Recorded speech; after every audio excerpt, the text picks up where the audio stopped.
which means no more long hot showers or leaving the bathroom without moisturizing your skin. As soon as you step out of the shower, you need to grab some lotion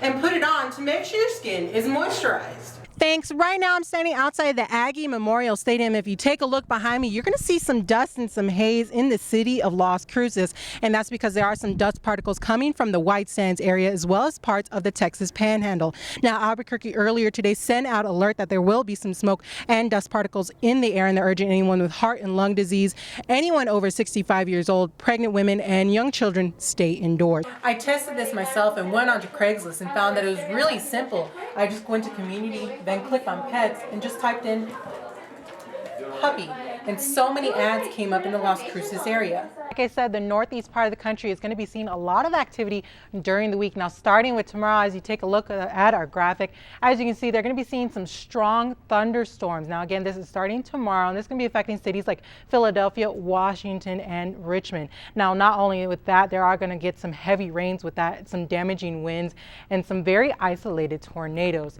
Now, continuing with our next graphic over in the northeast side of the country, not only are they getting some heavy rains for tomorrow night, but Thursday morning, temperatures are going to drop as much as 40%. Take a look at this.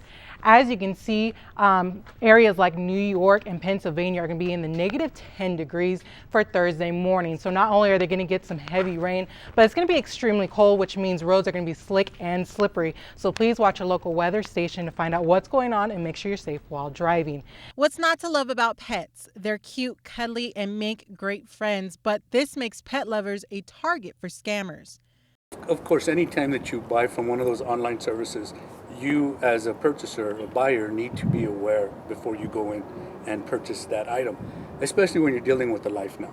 Websites like Craigslist, where anyone can go and post an item for sale, makes it easy to find an animal. But how do you know it's not a scam? If you're buying from an individual, make sure that the living conditions are fine.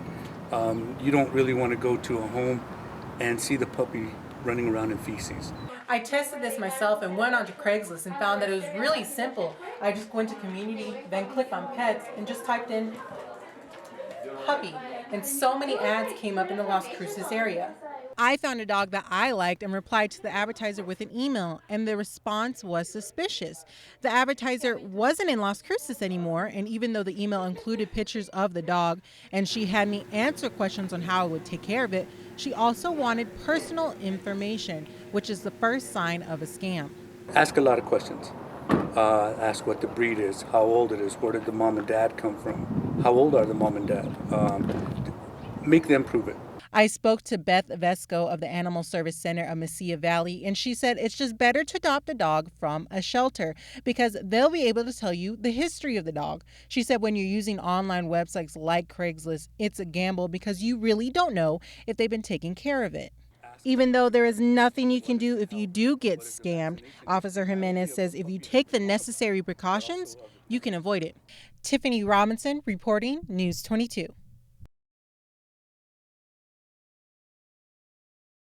They call themselves the Shire Kingdom. They meet and leave the modern world behind. They wear the attire of damsels and armored knights while eating medieval dishes. They're members of the Society of Creative Anachronism, an international organization devoted to the Middle Ages and Renaissance life. What's really great about this society is that we're partly educational. We do research into the things that we make, that we wear, things that we do. But it's not just sword fighting and playing make-believe. It's a group of men, women, and children of all ages who devote their time and energy to create a realistic world. They even change their names. In real life, I'm a librarian. Here, I've been a fighter.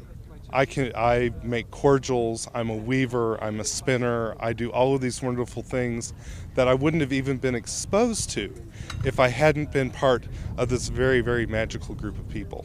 They learn how to sew, cook, and use weapons, skills that were necessary in those times. Many of the things that people don't realize about SCA is the history behind it, like dueling and heavy armory. And trust me when I say this, it is very heavy. Even though women weren't traditionally allowed to fight, I got my chance. Hitting people with swords is a lot of fun, but the Shire Kingdom is more than that. They're family. I have met people who are more important to me than anyone else in my life. because we have all of these wonderful shared experiences. And that's the way they transport themselves into another time. I'm Tiffany Robinson, News 22. To some, Corbett Center is a place to get something to eat or drink, meet with friends, or study. And although students are always in this building, they don't recognize a part of Aggie history when it's right before their eyes. I probably walk by it at least once a day, at least. When I first became an employee here, we were actually kind of challenged to figure out what it said. We give a lot of prospective group visits here, so I've seen this painting numerous times. How many times have you seen it?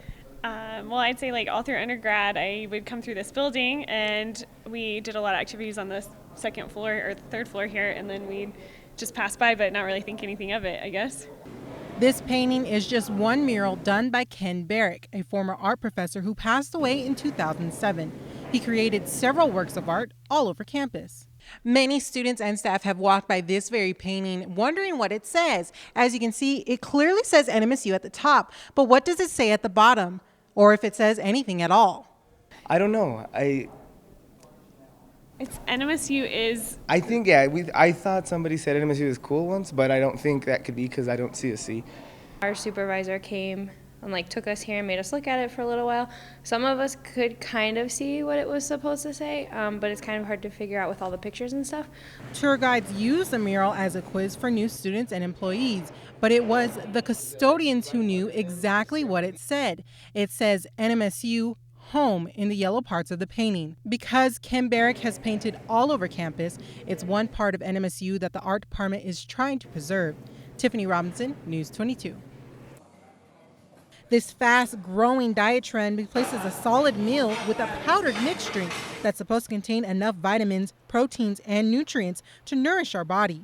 A bowl of oatmeal, maybe you put in some blueberries in there, and you had a glass of orange juice and maybe, a cup of coffee with skim milk versus the meal replacement. So instead of sitting down and eating a healthy, balanced meal, people are preferring to pour it into this cup, shaking it, and then drinking their way to a healthy lifestyle. I really like it, especially in the morning because it gets into your system really fast. I don't think it would work for me because how much stuff I do every day, I need more nutrition than that. According to the WIC program manager, nutrition shakes are not a good idea if you want to keep a balanced diet. Better to get it from food items. There's a lot of food items that are lower in calories. And the most important thing is if you eat things in moderation. Although you may see quick results, it's a diet trend that isn't necessarily the best. I'm very aware and conscious of what I do eat. I don't eat a lot of fast food and things like that. An easy tip before you decide on any diet plan is to do some research and ask a nutritionist. They'd be able to tell you if it's a good idea for your body. Tiffany Robinson, News 22.